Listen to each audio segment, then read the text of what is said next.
Good evening, everyone. Welcome to EmoNews. This is a news package for the 21st of August, 2025. I'm Rick Francis, and I hope you're having a good week thus far. In tonight's headlines, contract signed for Indian River upgrades, Peace Corps volunteer swearing in ceremony, man run over by own bulldozer while fighting Portugal fires, summer camp volunteers honored for service to hundreds of children across Dominica. For over 47 years, the National Bank of Dominica Limited has been a cornerstone of our nation's development, standing by our customers at every step. Together, we are shaping a brighter future. We recognize that every journey is different, and we are dedicated to nurturing meaningful relationships. We are here to understand your needs and support your goals. Our personalized services are designed to provide the peace of mind you deserve wherever life takes you. Trust us to be there when it counts, offering solutions that evolve with you. More than just a bank, we're a true partner in your success. From expert financial advice to dedicated customer support, we're always ready to assist, ensuring you have what you need at every turn. Let's build a future that is brighter, stronger, and full of opportunity. With NBD, you have a partner invested in your success today, tomorrow, and always. And welcome back, everyone. Indian River, one of Dominica's most picturesque and treasured attractions, is set for a well-deserved upgrade. The Ministry of Tourism has signed a contract valued at EC $190,145.95 with Chevron Royer of Premium Building Solutions to undertake essential site maintenance. The 90-day project, which is already underway, focuses on enhancing key aspects of the visitor experience. Works include resurfacing the parking lot, repairing the entry and exit gates, upgrading the septic tank system, improving landscaping around the facility, and upgrading the interpretative room to better showcase the stories of the river, its people, and its heritage. And at a swearing-in ceremony for a new Peace Corps volunteer in Dominica, Minister of Tourism Dr. Irvin McIntyre warmly welcomed the volunteer. He highlighted the strong bond between Dominica and the Peace Corps, noting that volunteers are embraced not only as partners, but also as friends. Dr. McIntyre further encouraged them to enjoy the island's beauty and culture. Your presence here in Dominica and your commitment to serve speaks volumes about the values you uphold: service, solidarity, and a belief in the transformative power of education. For that, we are deeply grateful. We are grateful because it means you will impart your valuable knowledge and skills in our primary schools here and in other parts of the Eastern Caribbean as well. As we move to various reforms of our education curriculum, beginning this September at the primary school level, we welcome and any assistance we can get to widen the learning horizons of our children, to provide them with varied experiences that can mold them into productive citizens. I believe you are well placed to assist in this regard. In Dominica, we see our education system as a path to empowerment, to opportunity, and to nation building. The fact that 3 of you will soon be working as literacy resource volunteers in our primary school is both timely and impactful. You are joining a vibrant community of teachers and learners where you will help nurture a generation of readers, thinkers, and dreamers.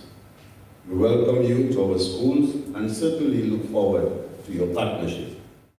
Parliamentary Representative Honorable Fenella Wynnum Shepherd also delivered brief remarks at the ceremony. To serve others speak volumes about your commitment to humanity and to build bridges of friendship. We as Dominicans, we are full of energy, we're full of experience, a lot of history, and of course, natural beauty. And we are proud, and we are warm, and we are friendly.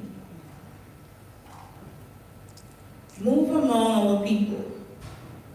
Be patient and listen. There's much to learn from us, and there's much to learn from you. Enjoy our performance and entertainment culture. And probably by now you'd have heard that you're going into one of the most beautiful seasons on our island. And I sure hope that you visit our marketplace and find your fresh fruits and vegetables. Great friendships and relations have been formed in our marketplace. After a while, you will find that the vendor knows your name and even begins to look out for you to hand you some nice juicy bags of tomatoes or whatever produce it is that they have to offer, because she or he knows that you're going to come every Saturday. Corps Eastern Caribbean officially welcomed its 95th cohort of volunteers, EC95. This group, made up of individuals from diverse backgrounds and professional disciplines, will serve across the Eastern Caribbean, such as St. Lucia, Grenada, St. Vincent and the Grenadines, and Dominica, supporting partner literacy initiatives. Let's hear from the volunteers. Christian Hyundai from the state of New Jersey. Jameson Smith from the state of South Carolina. Tess Tyler from the state of Illinois. They will be serving as primary literacy resource volunteers in the Northern District in Dominica. The EC95 volunteers include 2-year resource teachers who will complement the work of primary school teachers. They will collaborate with counterparts to co-plan and co-facilitate small group instruction, provide one-on-one student support, and apply diverse strategies to strengthen literacy in areas such as phonics, vocabulary, and reading comprehension. Congratulations to EC95. The function was held at the God's Family House of Worship. Now, 120 youth volunteers were honored with certificates of recognition for their service during the summer day camps, which impacted over 700 children across the island. The Appreciation Day was hosted at the Kalinago Barana Ote, where volunteers were treated to a rich cultural ambience. Addressing the ceremony, Senator Oscar George and Parliamentary Representative for the Salibia constituency, Honorable Cozier Frederick, commended the campers for the dedication and service. You have to use the experience given to you by the Youth Division to do that. And also, as I close, you are now ambassadors that you can spread the word of volunteerism to others after you. And just to encourage them that there is something worthwhile in sharing your time and skills with others to make them better. And welcome to the Kalinago territory. And I'm hoping that this is not your only time in the Kalinago territory. And this alone is not the Kalinago space. We have 9 miles of road going across, and it's beautiful road, and beautiful homes and beautiful people. I want to recognize our Chief Youth Development Officer, the Assistant Development Officer, all the staff members of the Youth Division. I want to thank them for the leadership and the commitment to the task. And of course, I want to say hello to all of you, our young volunteers here today. I know some of you traveled far to be with us here today, so we appreciate and recognize your efforts. I first want to wish everybody a belated International Youth Day. As we know, International Youth Day is observed on the 12th of August every year. So Tuesday gone by, the global community celebrated International Youth Day.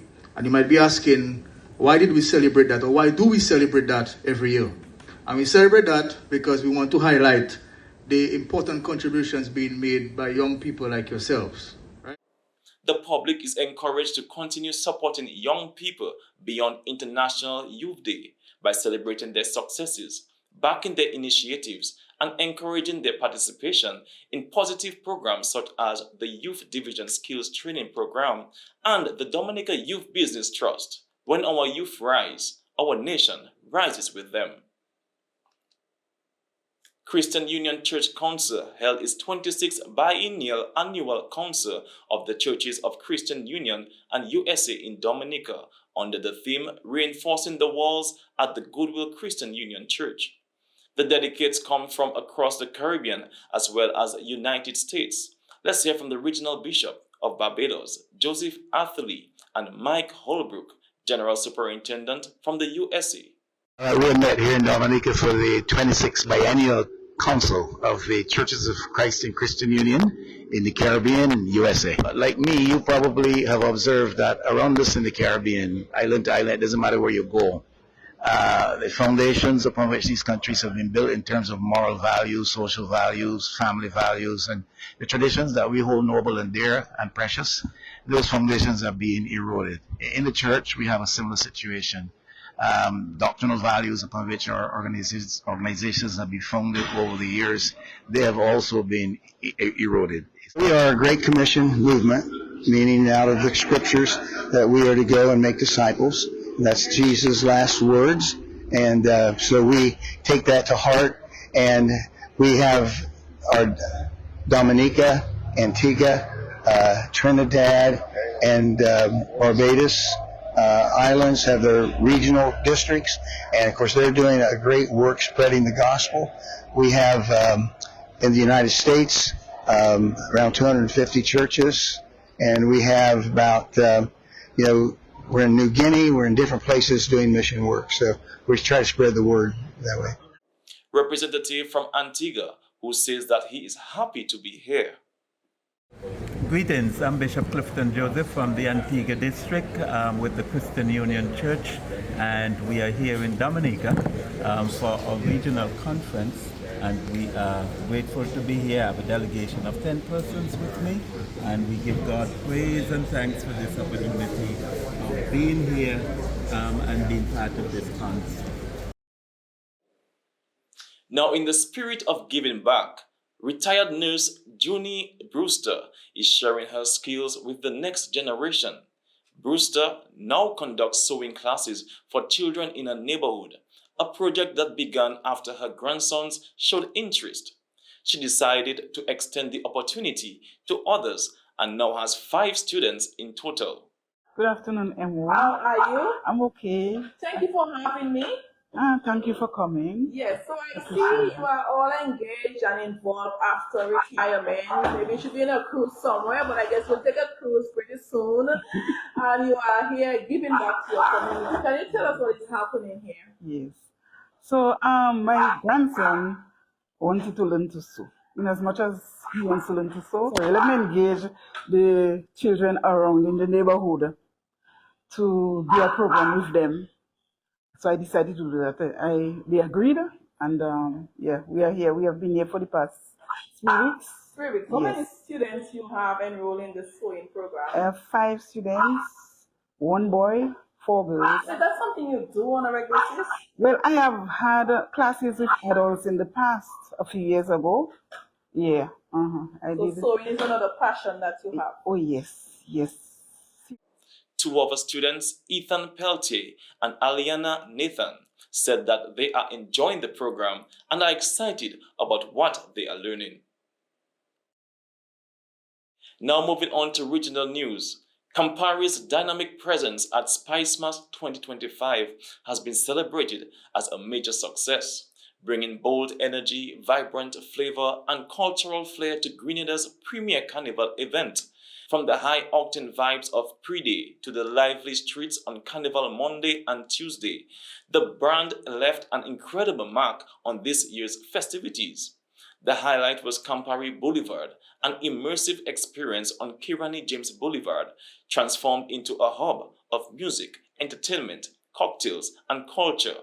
The activation drew crowds of revelers, creators, and culture enthusiasts, reinforcing Campari's commitment to elevating Caribbean's experiences. Spicemas gave us the chance to truly connect with the culture, said Timothy Peters, brand manager at Bryden and Miners Limited. Campari Boulevard was more than a space. It was a statement that we're here to invest in culture and build community. This activation formed part of Campari's wider Red Passion campaign across the Caribbean, celebrating creativity, connection, and cultural pride. The future of Caribbean climate resilience took a significant step forward on May 9, 2025, as representatives from 8 National Conservation Trust Funds (NCTFs) gathered at the Royalton Resort in Grenada for a pivotal workshop as part of the Caribbean Biodiversity Fund's Caribbean Organizations for a Resilient Environment (CORE) regional project. The session brought together regional conservation leaders to advance gender-responsive approaches to ecosystem-based climate adaptation across the Caribbean. The gathering marked a crucial milestone in the Caribbean Organizations for a Resilient Environment (CORE) project's mission to mainstream inclusive gender-responsive approaches in climate action. With CAD 8 million in funding from Global Affairs, Canada acknowledged through an address from Emma Dunkley Elliott, First Secretary for Development at Canada's High Commission to Jamaica.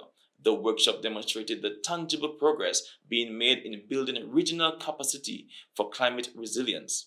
Participants shared inspiring examples of women-led conservation initiatives across the region, including sustainable farming with single mothers, women rangers in protected areas, women's organizations practicing hydroponics, river restoration led by women groups, and women spearheading mangrove restoration efforts.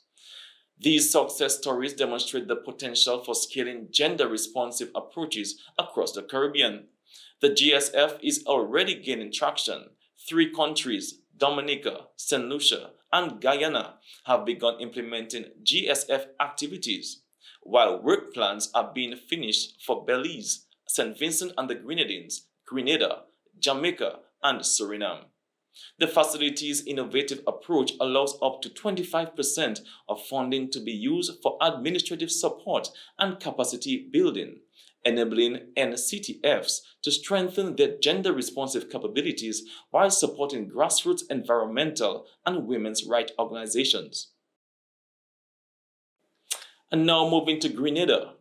Grenada Tourism Authority, GTA, in collaboration with Industry 360, Mel and N Media, Chambers Media, Sandals Grenada, and other valued partners, proudly hosting their 3rd curated press trip themed Respect the Tradition, that welcomed top-tier influencers and journalists both regionally and internationally, including prominent voices from the United Kingdom and the United States.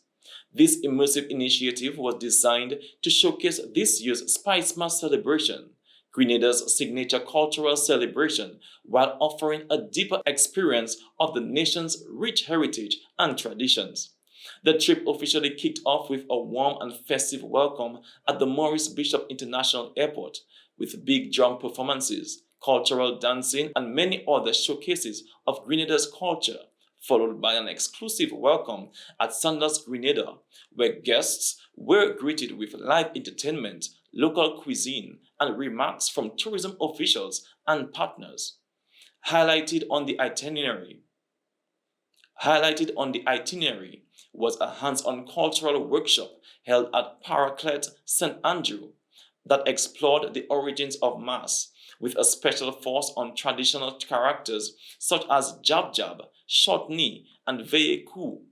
The experience also included a culinary dive into Grenada's national dish, oil down, not just a meal, but as a story of community, flavor, and heritage.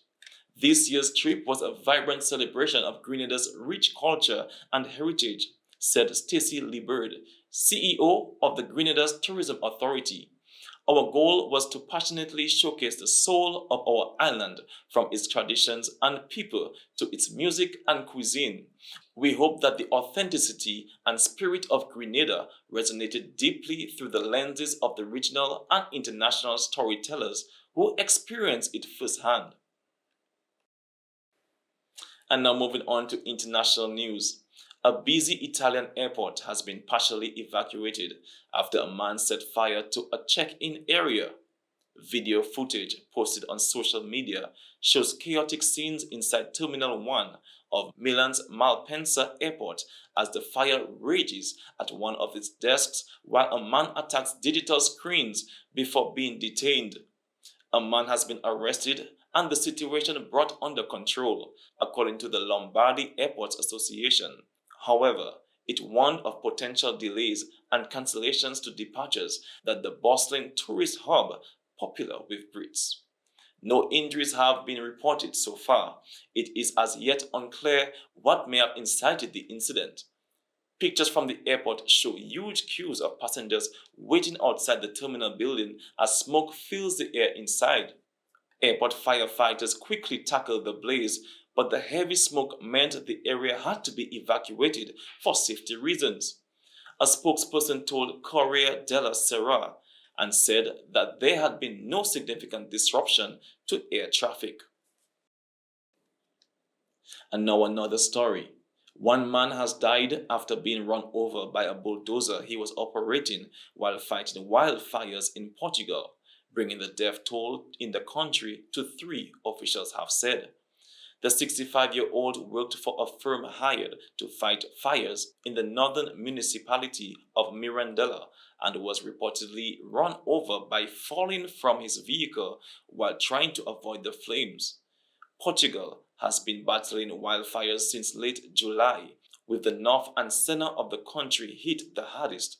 In neighboring Spain, wildfires have killed 4 people and burned an area larger than Long Island in New York State. Though temperatures are beginning to cool after 16 days of extreme heat, at least 373,000 hectares have been scorched in Spain this year, according to the European Forest Fire Information System. Dozens of villages have been evacuated due to the fires. While weather conditions are currently favorable for wildfires, they can be sparked by barbecues, cigarette stubs, or discarded bottles. Causing a wildfire is a criminal offense in Spain, even if accidental. And now moving on to Berlin.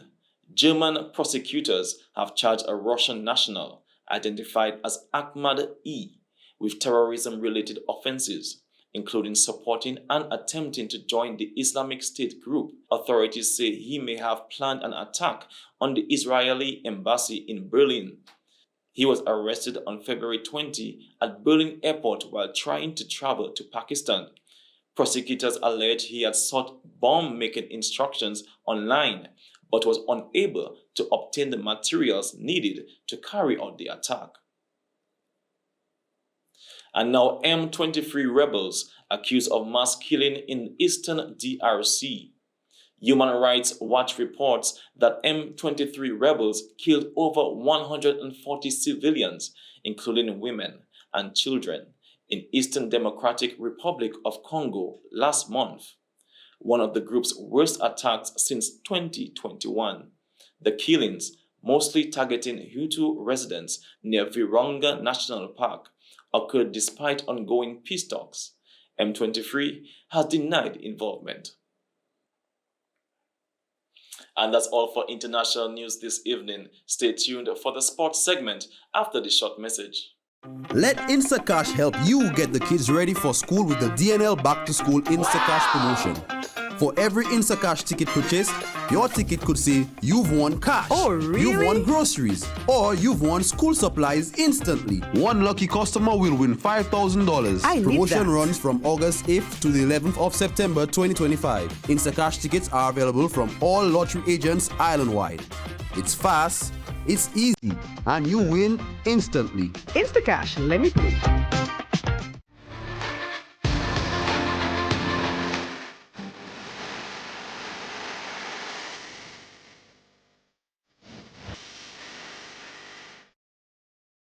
And now welcome to the sports segment. Cricket West Indies, CWI, is pleased to announce that the West Indies men's under-19 team that will host their Sri Lanka counterparts in a 7-match youth ODI series from 25 August to 16 September in Antigua. The highly anticipated series will showcase the Caribbean's most promising cricket talent as Barbadian Joshua Dawn leads the squad against Sri Lanka at 2 of the island's premier venues.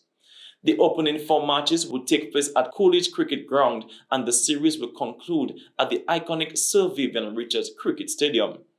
Don, a dynamic batsman, recently led his countrymen to the Rising Stars Under-19 title while earning MVP honors along the way with the tournament high 328 runs.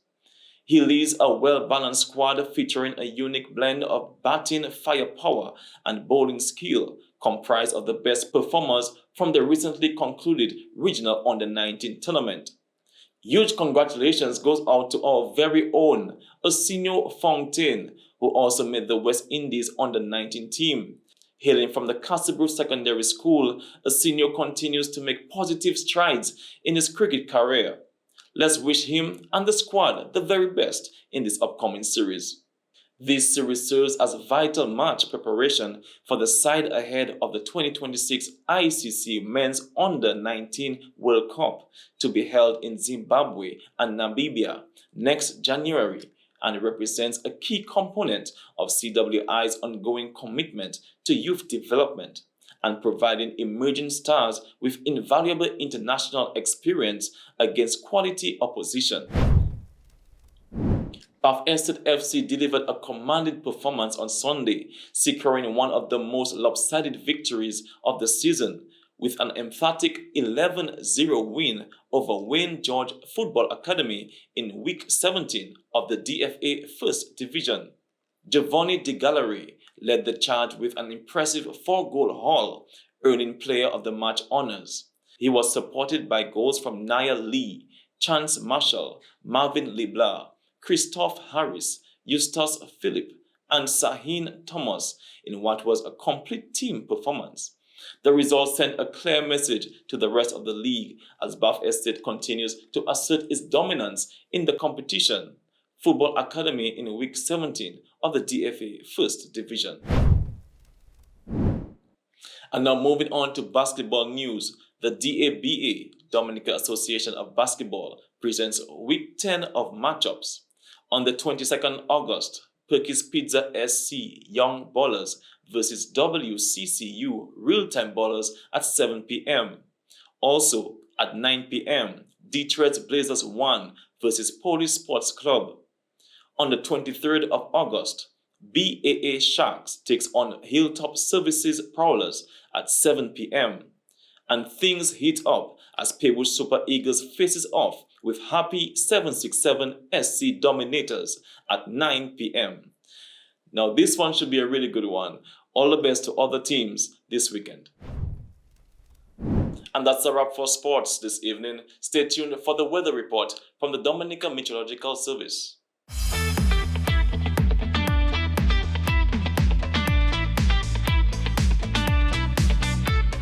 Hello, good day, and welcome to Weather Broadcast for today, Thursday, August 21st. I am your presenter, Annie Corretto Joseph. Let's begin with the tropical weather outlook, and we're currently monitoring 2 tropical waves, and this first wave just east of the Lesser Antilles is expected to move across the islands from late today into tonight, and a tropical depression is likely to form over the weekend as the system is about just north of the Leeward Islands. In the Central Atlantic is another area of low pressure being monitored with medium chance for formation. Now let's look at the satellite imagery associated with these waves. The first wave just east here, we can see quite a bit of deep convection, and this convection is expected to begin moving across Dominica during the course of tonight, late afternoon into tonight, and linger into tomorrow. And the other wave out in the Central Atlantic, a tropical depression is likely to form during the next 2 days. However, it's expected to be short-lived as environmental conditions become unfavorable for further development. This wave could approach the region by early next week as a wave. Let's zoom in on the Lesser Antilles, and we can see some northeasterly flow ahead of this tropical wave, which brought in quite a bit of low-level clouds over Dominica during the course of the morning. The axis of the wave is expected to pass over the area into the wee hours of the morning into Friday. And we have at the back of the axis, we have a southeasterly flow, and that's when we have all the convection associated with this tropical wave moving over the island. Radar imagery indicated some scattered showers over Dominica during the course of the morning. Let's take a look at some Saharan dust. Some low concentrations can be expected into the weekend. However, as we move into Sunday, we expect to see an increase in Saharan dust concentration. People with respiratory sensitivities, you are advised to take the necessary precautions. Now let's take a look at conditions for tonight. Cloudy to overcast skies with scattered showers, and these showers could be moderate to heavy at times with some thunderstorm activity. We expect to see a switch in our winds. At first, we expect some northeasterly winds ahead of the axis of the tropical wave. Once the axis passes the island, a shift from the southeast of the island, and these winds are expected to be light, peaking to near 10 kilometers per hour. Tomorrow, we expect moisture to linger across the area, cloudy skies with scattered showers and possible thunderstorm activity. A slight increase in the winds as the day progresses, peaking to near 20 kilometers per hour. Seas slight to moderate with waves pretty low, peaking to about 5 feet on the east coast. However, due to an increase in wave periods, a high surf advisory will be in place for tomorrow morning, as we could see some swells being developed on shore. The high tide tomorrow will be at 3:28 a.m. and 4:27 p.m., while the low tides will be at 10:17 a.m. and 9:44 p.m. Let's take a look at conditions for the next 3 days. Again, tomorrow, Friday, cloudy skies with some showers and possible thunderstorm activity. A flood watch or warning will be in place from this evening. So persons in areas prone to flooding, landslides, and falling rocks, you're advised to continue to monitor for updates. On Saturday, mostly cloudy skies with some showers and some possible thunderstorm activity, and also on Sunday. However, on Sunday, we're also expecting to see some increase in haze. Temperatures to peak near 33 degrees Celsius for the next 3 days and about 24 degrees Celsius down in the evenings. Winds tomorrow again coming from the southeast, peaking to near 20 kilometers per hour. On Saturday, some increase to about 25. And by Sunday, we expect to see some breezy conditions, wind speeds peaking to near 35 kilometers per hour. Marine conditions, a high surf advisory will become in effect from tonight and into tomorrow morning for possible increase in swells. And on Saturday, we expect our speeds to be up to about 5 feet on the east coast. And on Sunday, during the course of the day, swells up to 2 feet. However, by the evening, some increase in swells up to about 8 feet on the east coast can be expected. The sun will rise tomorrow at 5:51 a.m. and set at 6:25 p.m. For up-to-date information, you can follow our WhatsApp channel by scanning this QR code, or you can follow us on Facebook and Instagram at Dominica Met, or our website at weather.gov.dm. Thank you for viewing, and join us tomorrow for your next weather broadcast. Good day. And that's all for tonight's news segment. I'm Rick Francis, and you're watching EmoNews, every moment online. Have a good evening.